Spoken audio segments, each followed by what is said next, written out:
Welcome back to another episode of Power of the Mind, where we give you simple tools to improve your relationship with yourself and with others. Today we're going to talk about trauma and post-traumatic stress disorder. We'll spend some time discussing domestic violence and some of the impacts that those things have on our lives. Hope you enjoy. Hey everybody, thank you so much for joining into Talking Glass Media, Cast 11, Power of the Mind with Granite Mountain Behavioral Healthcare. How's it going, Greg? Oh, it's going great. Good. If you're ready, I'm ready to dive right in. We've got an interesting... I was born ready. I think this is going to be... I've been ready for this podcast my whole life. This is the one. We've got this great question by one of our listeners, and it sparked like a whole, where is this going? And I know you're excited, so I'm wondering where you're going to take us today. Sure. The question was, and I'm going to paraphrase her real quick, is just a gal received a note on her car, and it talked about, we see what you're doing. You've been taking pictures of vehicles in the parking lot. You've been observed by a couple of coworkers, and we're nervous of your behavior. And you have been reported to the police. And upon further investigation, it was found out that the gal that wrote the note is a victim of domestic violence. Right. And so her seeing the person in their car that was just talking on their phone, but that's kind of what they did. You know, that was their kind of place that they would conduct some of their business meetings, was in their car. So it turns out that this person was totally just not doing anything out of the ordinary other than just being on their car. But this person, I would imagine, just being on such high alert of domestic violence, just sees everything so much in a more hyper sense, I would think. But what are your thoughts on that? Well, there's a lot to consider in that situation. It's really interesting, though. When we're talking about trauma, we're talking about a process by which the nervous system, the natural ability to identify what's dangerous and what's not, tends to get a little bit hijacked, and it does tend to become heightened and become a bit more sensitive, right? So actually, it's really interesting. When you're born, your brain can go in one of two directions. There's one direction where if you're born into an environment that's dangerous, your brain will sort of prune off some of the other parts of itself that are more focused on curiosity and environmental exploration and some of these other things.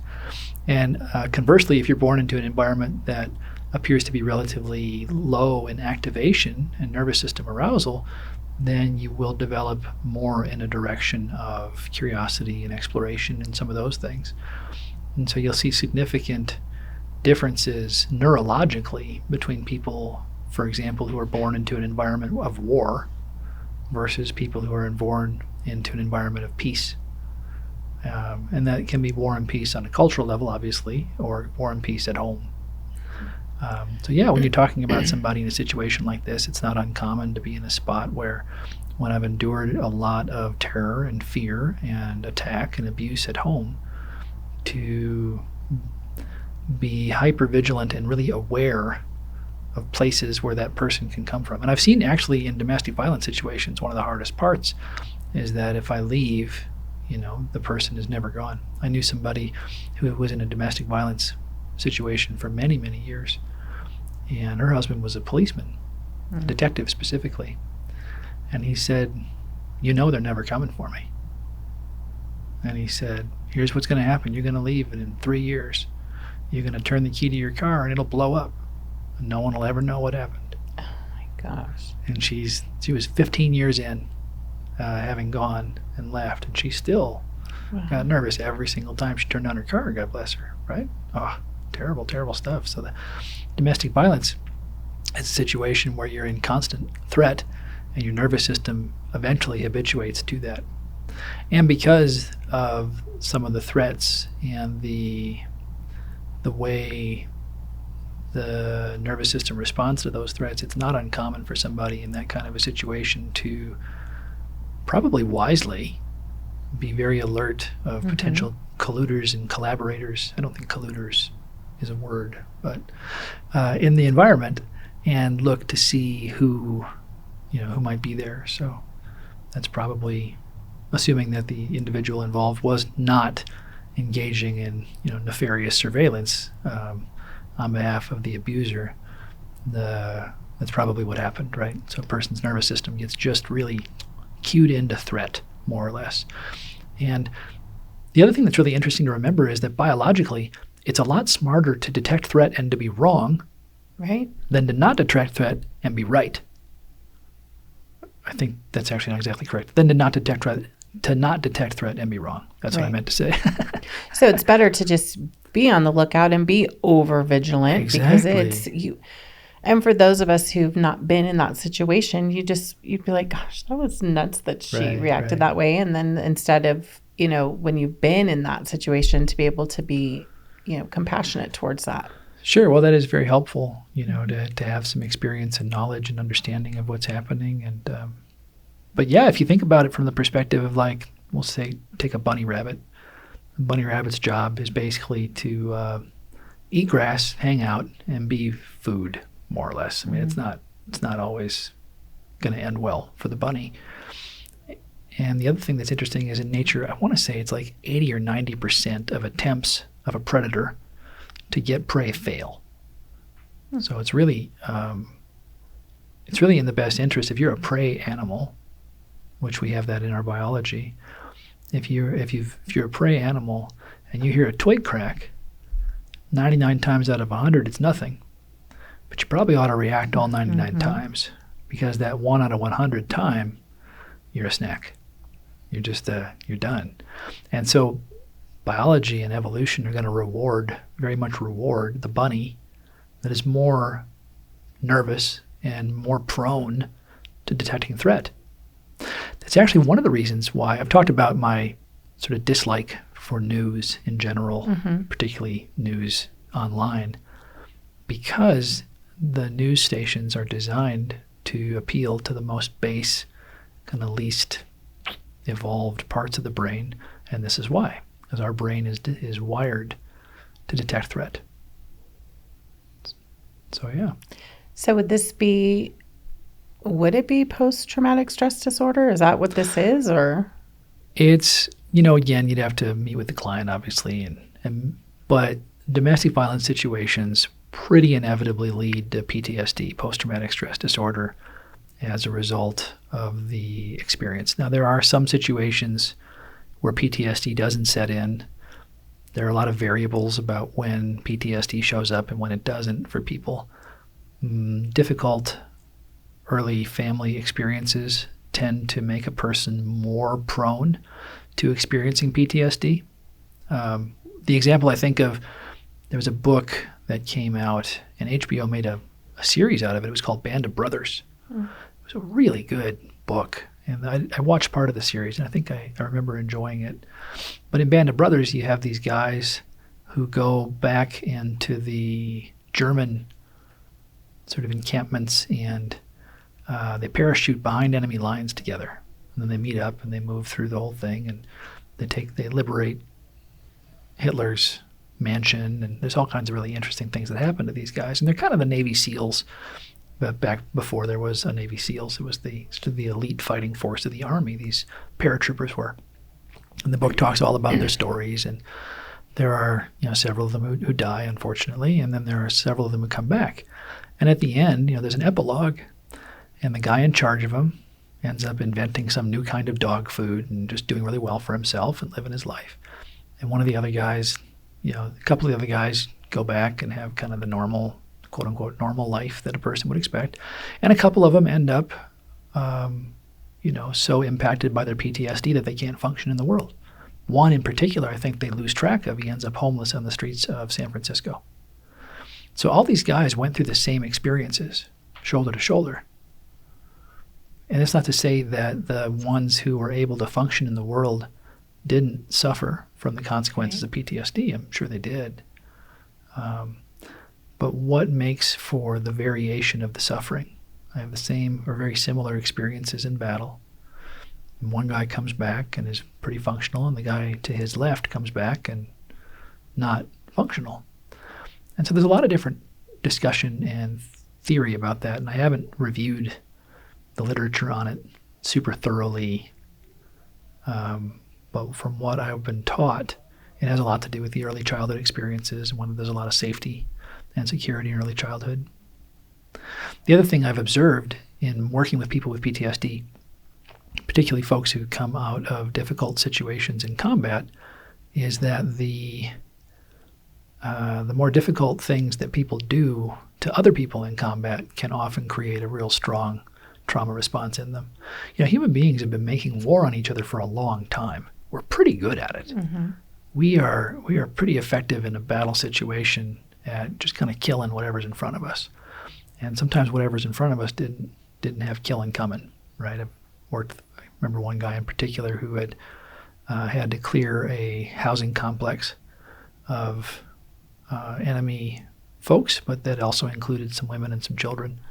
And I think he died, actually. I don't think he ever was able to move toward forgiving himself.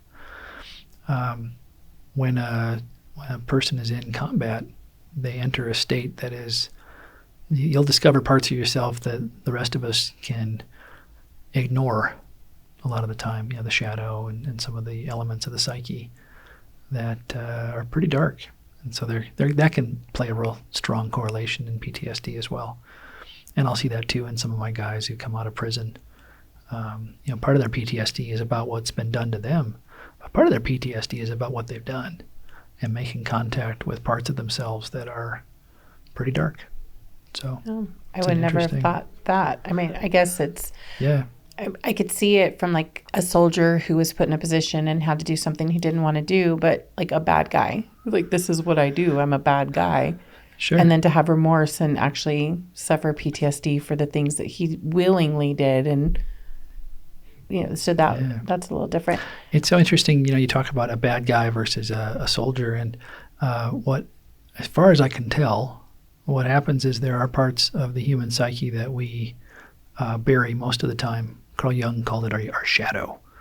And there is within each of us a real dark streak, the ability to take pleasure in the suffering of others, the ability to harm others strictly for the joy of it and for the power and the control of it. My experience has been that most people actually, maybe all people, have that. And what happens with the soldier or the bad guy is an interesting situation. You have some folks who are bad guys and who are pretty open about it and have just decided to adopt that identity. I really enjoyed the Breaking Bad TV show. Mm. There's a point in the TV show where Jesse, one of the main characters, looks at somebody else and he says, "I've figured out what my role is, what my part is." The guy says, "What? What is it?" "I think the guy's a counselor." And Jesse just says, "I'm the bad guy." Mm. And it does work, I think, that way with clients and with people I've been around where you see the same thing with drug addiction. There's a point at which I have tried to quit, 24 times, 36 times, 56 times, whatever it is. And one day I realize quitting ain't happening. And I do the math. So I can try to quit again. I'll probably last till this afternoon. Then when I use again, I'll feel terrible about it. Or I can just decide I'm a drug addict. And so there is a point of transition where my identity shifts a little bit. And I think that's been true of some of the folks I've worked with who have been part of the prison system where they've had that transition. Although I don't find very many of them are excited about counseling, right? The folks I work with, generally speaking, have at least a strong part of them that would like to live differently. So I started thinking about, PTSD, and up until recently, I've always thought it was just people in the military. That's who gets it. Yeah. Well, just because I've never looked into it, never thought about it. Yeah. And recently there's common thought about PTSD. Yeah, that's who gets it, right? I wouldn't think anybody else. And so recently, if you're following anything, there was a famous, trial, and the defendant in the trial claimed PTSD, and there's this whole battery of tests that they give them to say, and that's where I learned, like, oh wait, I guess PTSD could be people who have suffered a traumatic event. And so it was interesting, that's the only reason why I made that correlation of this lady who had been part of domestic violence, because I was thinking about the trial and I'm like, okay, so, sure. She claimed to have been part of domestic violence. And so there's, I guess, a whole battery of tests that you can give people to determine if this is PTSD or how much it's affecting you. Is that something you're familiar with or that you've done? Or We don't to do testing, you have to have a PhD, and I've not gotten a PhD, so I've not done the testing component of it. I'm familiar with the idea. What we have, most of the field has just some criteria for, well, there's different things too. There's post-traumatic stress disorder, which is a narrower subset of a broader category of trauma.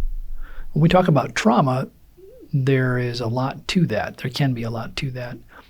And clinically, it can go a lot of different directions. There is talk of a new diagnosis being added called complex PTSD. So complex trauma is addressing trauma from, for example, growing up in an alcoholic home, a home with alcoholism or a home with drug use in it.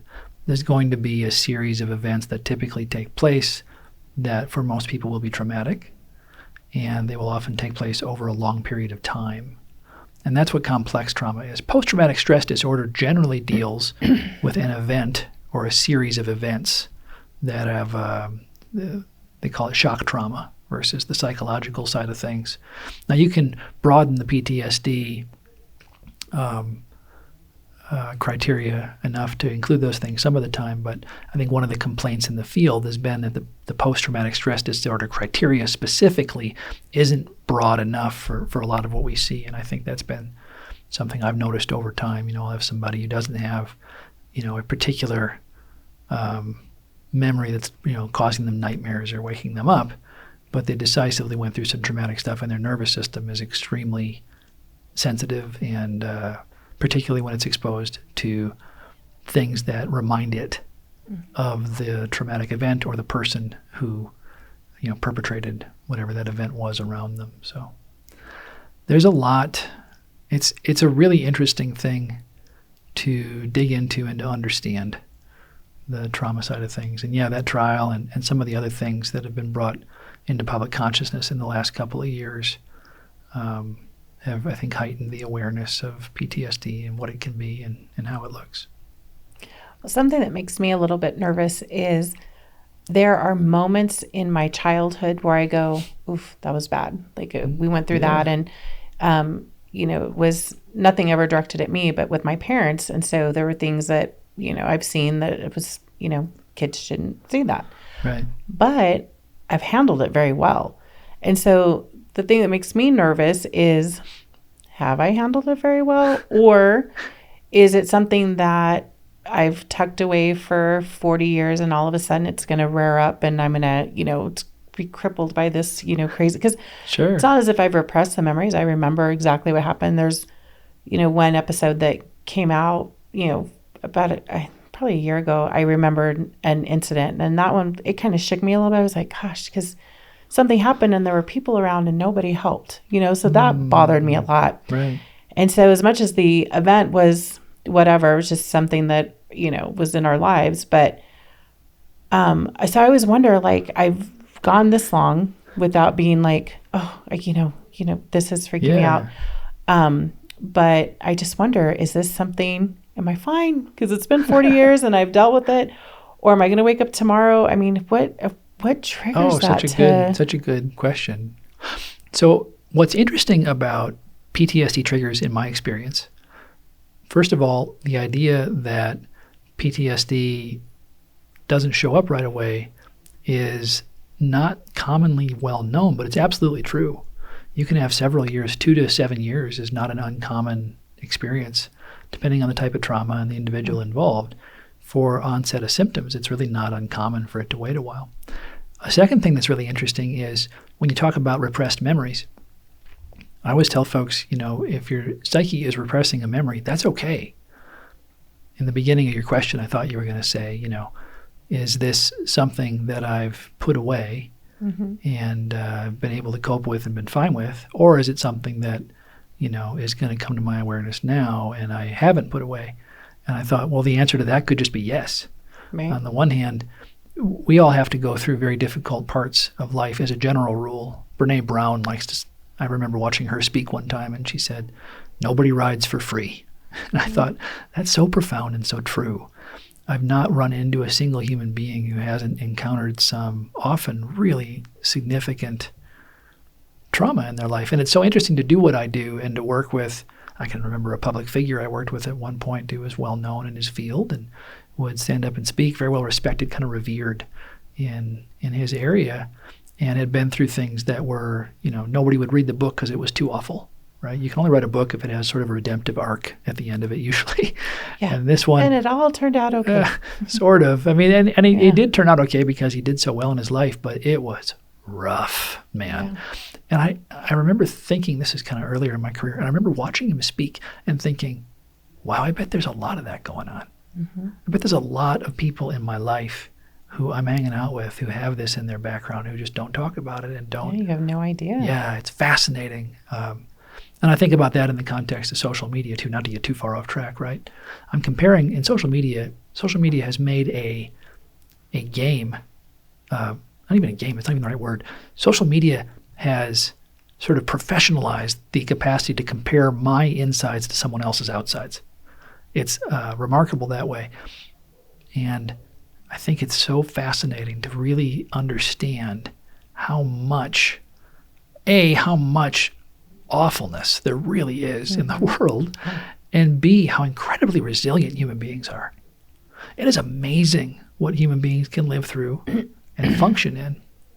So people come to me sometimes and they say, this thing happened to me. Am I repressing it? And I'll say, well, I don't know. And maybe, and don't forget that for the previous 100,000 years or 50,000 years or however long we've been able to function the way we're functioning now, the only acceptable response to trauma was to get up and go back out in the field and try to harvest some more so the rest of your family members didn't die.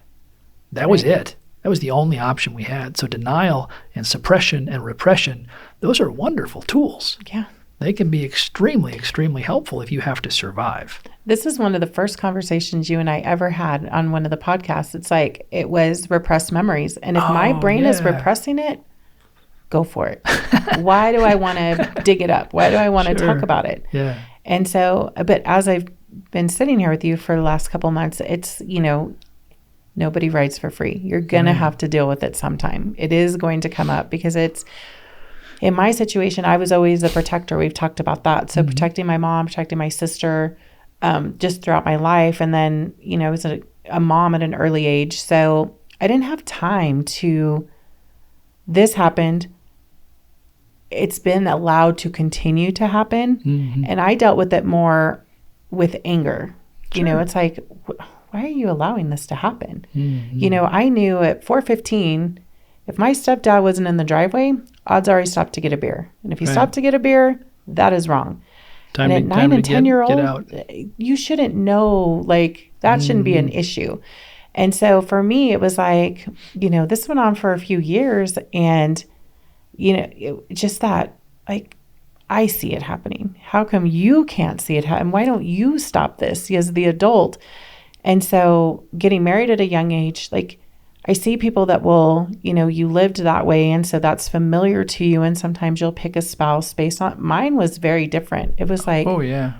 I remember seeing a picture of my husband, and before he was my husband, and he had his hands on a little girl. She was sitting on his lap and they were taking a picture. And I just remember looking at his hands going, those hands will never hurt me. Never. And that was one of the first things that attracted me to him, was just those. And it's funny because they're big, strong working hands, but I knew those hands will never hurt me. And I was never hurt as a child. So it was just seeing it. But for me, it was more, well, one thing that's important to notice is witnessing domestic violence or any other form of violence, particularly as a kid, it can be sometimes even more challenging than having it happen to you. Mm-hmm. Before the age of 11, you lack the capacity, well, particularly before the age of 6, arguably before the age of 11, in a traumatic situation, you lack the capacity to really understand that you don't have the control and the capacity to do anything about it. Now, later on, your logical self will look back and say, obviously, I couldn't do anything about it. But at the time, as a general rule, you'll blame yourself because that's the smartest thing to do biologically. Right. And then we talked about that on the podcast before too. So the experience of witnessing stuff like that is really, really challenging for the nervous system. And there's a whole series of responses. What happens in a violent situation like that is the nervous system moves into fight or flight. Right. And if you have a protective instinct to you, you move into fight. Well, fight for a 10-year-old versus an adult is a bad plan. Mm-hmm. It does not end well. So the other option is to move into freeze. And freeze is dissociation, or to just be aware of my rage and my anger, right? And a lot of times the freeze shows up first. And I mentioned that it's around the age, sort of the sexual maturation age, right? Around 12, 13, that adolescence shows up. And adolescence is really the nervous system. One way of thinking about adolescence might be all the crap that I've had to save up till this point. Because if I told you what I thought of you before, you might leave my ass behind and I might die. I'm stuck here. Now, man, I can go out in the world and maybe make a living. Mm-hmm. You know, I'm developing muscles and I'm developing breasts if I'm a gal, and I can find a mate one way or the other, and I can probably figure out what I'm supposed to do and go make more in the community. And so, by the way, let me tell you about what's been going on in here. Yeah. And so a lot of times you'll see somebody in that situation, they'll get into adolescence and they'll be hopping mad. Somebody's going to pay. Well, I was mad, and I was like, if you're not going to fix this, I'm out. Yeah. And I went and lived with my dad because I'm like, you can't help somebody that didn't want to be helped or continue to. So for me, that's why I wonder why I'm not as affected by it as I thought, after talking to you. I'm like, gosh, am I just, do I just shut that off? Or is it just because I dealt with it in my way? And I was like, I did what I could do, and that was it. I mean, there was nothing else I could do. Your symptoms are going to be very different if you want to escape and cannot, right? Your symptoms are going to be very different if there's a direct threat and you can't leave. And so the answer is, if you were to move into a clinical situation, right, and do some therapy work, in particular, there's different varieties of work that can be done in a situation like that. The benefit of it would be that you might find yourself with a little bit less of a hair trigger if you have any kind of anger stuff or any kind of tendency toward fear or reactivity, right? Your overall level of reactivity would diminish. Mm-hmm. Most people will choose not to necessarily do that because, as a general rule, we feel like we're doing okay in our lives, because a lot of us really are, comparatively speaking, to how things could be, and we have a relatively stable environment. And we fight, and maybe we're a pain in the ass some of the time, but I think, whatever, we'll figure it out. So that's the benefit. The question always comes up, when do I work on this? And the answer is, when it's causing enough problems in your life that you don't want that problem there anymore. That you basically, when it's costing you something you're not willing to lose anymore is the answer. Or some people will wander into it, listening to podcasts like this or hosting podcasts like this, and they'll start to explore some stuff. And one of the things I was going to mention in the beginning of our conversation is it's ironic that if I have a repressed memory or a memory I haven't thought about for a long time or just something I don't prefer to think about, if I grow, if I get healthier, if I undertake to improve myself in some way, and particularly if I sink a little more deeply into the comfort of a comfortable relationship, if I have a relationship where I feel safe, after it's been 20, 30 years and the hands have in fact never hurt you, and that safety level just continues to show up, there are sort of like little thresholds we'll go over where, because of that level of safety, now all of a sudden the system will allow something that hasn't been available to it in a long time to come up. The ultimate reason in my experience that memories are repressed is because if you had access to them, it would be really difficult to continue to function effectively in the world, right? So a truly repressed memory doesn't work with my worldview. It doesn't sort of collude with how I think I am and who I think I am. And as a result, sometimes when they come up, they're very, very disturbing and very, very dysregulating, because my identity shifts in some real fundamental ways. Well, if I've been growing and settling and have a little bit more peace, now all of a sudden I can handle it, right? I can dig deeper, and I'll say this to my clients all the time. I say, I'm grieving this thing. We talked about grief a few episodes back. I'm grieving this thing, and I don't know why. I thought I was over this, which I get a kick out of because nobody's ever over anything. There's just different levels to it. Well, it's probably not exactly true. We can be over things, but anyway, that's the idea. As I grow, more opportunities come forward for resolution of stuff that was in my way because I'm stronger and I can handle it now. So that could be part of what you're dealing with too. We just hope that I keep the beach ball under the waves and not, because I was like, oh gosh, I think I've remembered and dealt with everything. So hopefully. People are always nervous about it, and I always just say, don't worry about it. Yeah. If it needs to come up, it will, and if it doesn't, it won't. I always remember the Michael Jackson episode of The Simpsons, where this is before he had any of his challenges, but he guest starred on The Simpsons, and he was a psychiatric patient, and Lisa formed a big bond with him, and I don't remember the details of the episode now, but one way or another he had to leave at the end, and Lisa was talking to Homer, and she said, Dad, I just feel this emptiness and pain inside. And Homer said, well, sweetheart, the trick with that is to push it down and stuff it far, far deep inside yourself so you never have to feel it again. Yep. That sounds like something Homer would say. Thanks, Dad. Thanks. See you in 20 years. I'm going to send my therapy bills to you. There you go. So what are some things where, somebody out there that's listening has gone through this or is going through this? When is it too much? What are some warning signs where it's like, hey, I'm in the middle of this and I need some professional help? Oh, man. There's not a bad time to get trauma therapy. There are trauma therapists that's less educated or less effective. I always recommend somebody there's a thing called EMDR. It's eye movement reprogramming and desensitization. When I got into the field, people thought about EMDR. They talked about it like it was like voodoo, like just because it seems a little odd. The long and short of it is moving the eyes from left to right allows the neuronal system to somehow integrate different parts of a trauma in a way that we still don't totally understand. But the EMDR people persisted with publishing studies and studying the effect of their tool on the public.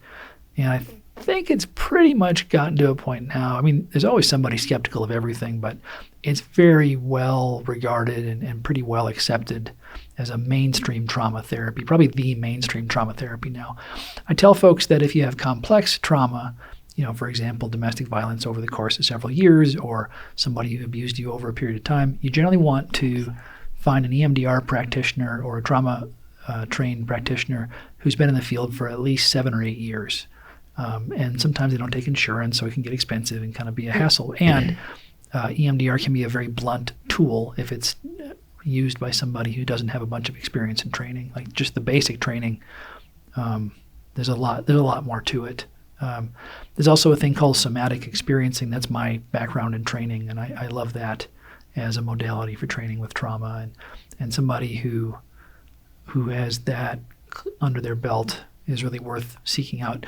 It's like 3 years, costs about $10,000, takes crap tons of time, effort, and energy. It's more or less a second master's degree. I found that training to be more useful than my master's degree as far as training goes. So I always tell folks, if you're looking for a trauma therapist, you want somebody who has a bit of specialization and also a fair amount of experience, because to just open you up and talk about your memory can sometimes be even more destabilizing, and that's not what we want, right? There's a process where you kind of take the onion one layer at a time. You got to be careful. Yeah, you can't just drive these people over a cliff or anybody over a cliff. It can be pretty destabilizing depending on how it goes. So, you want somebody who understands how to walk through the process at a walk and not a run, and how to stop the system, because there's a certain attraction, there's a draw to reliving the experience. So I have to have somebody. You have to have somebody who can put the brakes on a little bit that way. But so yeah, that's the thing to look out for and to seek out, is just try to find somebody who has some of those. Those are my 2 favorite modalities. There's a couple other ones that are respectable and worthwhile, but those are the 2 probably the biggest in the field right now. Well, how do I know that I have PTSD? So again, there's PTSD and there's trauma. PTSD is sort of a narrower subset. PTSD means I'm waking up with nightmares some of the times. I have flashbacks. And remember, flashbacks are really an involuntary recall of a previous event by one of the five senses. So I can smell. Yes. Smell flashback is actually, I think, the most common kind. Okay? People will say, I smelled this or that. I was walking down the street and all of a sudden I could smell his cologne. I could smell her perfume. I remember it. I still remember the smell of my first girlfriend's house. It was like a Glade plug-in too. I don't think it was like a super. It's like, yeah. Maybe she was ahead of her time. Her mom was ahead of her time, and I had some sort of candle. But it always smelled the same, and it was very, very particular. Scent is one of the strongest associative elements of our memory system. But and the other thing that's really interesting with PTSD is a lot of times folks who do have sort of full immersion flashbacks. A full immersion flashback is a flashback where I lose my sense of time. I lose the fact that I'm here. So I can be sitting with you, and I can have a full immersion flashback where I am there, and that's the stuff that we saw after Vietnam a lot of the time with some of those guys, and it was they're just gone. Oh yeah, engine would backfire, and all of a sudden the guy hits the deck and says, Charlie's all around. What am I going to do? And you see somebody who really is in the grip of an awful experience, this full immersion flashback. But there are varieties of flashbacks that don't include that include only an unwanted image or a sensation, an unwanted feeling of touch or a smell or some combination of the two. The other thing is even some of these guys who would have full immersion flashbacks often would report that their flashbacks were happening, but they were silent, or they were always, everything was in black and white. I could hear it and see it, but the color wasn't there. There was no depth or no. So some of the elements of the flashback were missing. And there's one theory that says that that's part of why EMDR works. EMDR is such an interesting thing. Penicillin was around for, I think, 30 or 40 years before we knew how it worked as well. I read that one time. I thought that was really interesting. So EMDR, I think, is going to be that way too, where it's been around for a long time, and we'll figure out why it works later, I guess. The somatic experiencing side of things allows the trauma. What we discovered too, what the SE folks have come up with as far as the theory with that goes, is the body holds a lot of the responses within it. And allowing those responses to complete and finish out is really, really helpful. But that would be, to really get into that would require another episode probably. It's really interesting. I think we should probably do that. Oh, we could. Yeah, because I'm learning a lot. And I know, I've seen stuff that our Google guy over here is putting up on the screen, and there's a lot that we can talk about. So, so you were asking about the PTSD side of things. That's true. And so intrusive memories, physical reactions, recurring nightmares or flashbacks. And that's one of the core, there's three sort of sets of criteria. That's one of the core sets of criteria. And one of the things that's interesting about PTSD versus sort of trauma in general is you can have a lot of trauma and not have those four symptoms. And you technically don't qualify for a diagnosis of PTSD. And that's why there's a push in the field for a broader diagnosis of complex trauma that allows for some more elements of it. But yeah, the avoidance symptoms, a feeling of hopelessness, less interest in things around me. Again, when you're in PTSD response, you're really in a fight-flight space or freeze. And in those survival areas, it's very difficult to play. So whatever you've enjoyed is kind of gone. One of the things that he put up there was impending doom or feeling on edge. Doom, yeah. So like the question, about the gal who had gone through domestic, ongoing concerns about impending doom, and just having that, just feeling on edge. And the toughest part with the PTSD is sometimes they're right. Yeah. I've had situations where somebody's working on PTSD and they're afraid they're being followed, and they're being followed. Are. Yeah. So and maybe for this person, them, it was happening, and it's just like, this is how it started. And gosh, how horrible. But it's a rough life, and the system of presumed innocence makes it very difficult to take proactive action against an abusive partner that way. It's really challenging. Well, I think we can explore this a lot more. I know we've done that with certain segments where we've talked about birth order and different things. Sure, I, sure. I don't think we've seen the last of PTSD or trauma. I mean, sadly, it's everywhere. People are going through it all the time. And but if somebody is experiencing some of these symptoms, can they call you? Can they reach out to you? Yeah, call Granite Mountain. Call Granite Mountain Behavioral Health. Piece right of here in cake. Prescott. Hop on the website. Prescott Valley. Pick up the phone number, and we'd love to hear from you and talk to you about that stuff. We're pretty good at this. Awesome. Well, I appreciate your time. Or you can call me, gregstruve.com. gregstruve.com. Yeah. Groovy Struve. Groovy Struve. How do you spell your last name, Tom? Struve. V as in Victor. People think it's Struve all the time. Struve. Yeah. Or scurvy in junior high. That's what they called me in junior high. Yeah. Kids are so mean. Well, I was pretty obnoxious, too, in their defense. Yeah, I can't see that. It's probably the wrong thing to say on a, In their on a defense. clinical podcast, but oh well. Just Yeah, we'll have to take that out in post. there you go. All right.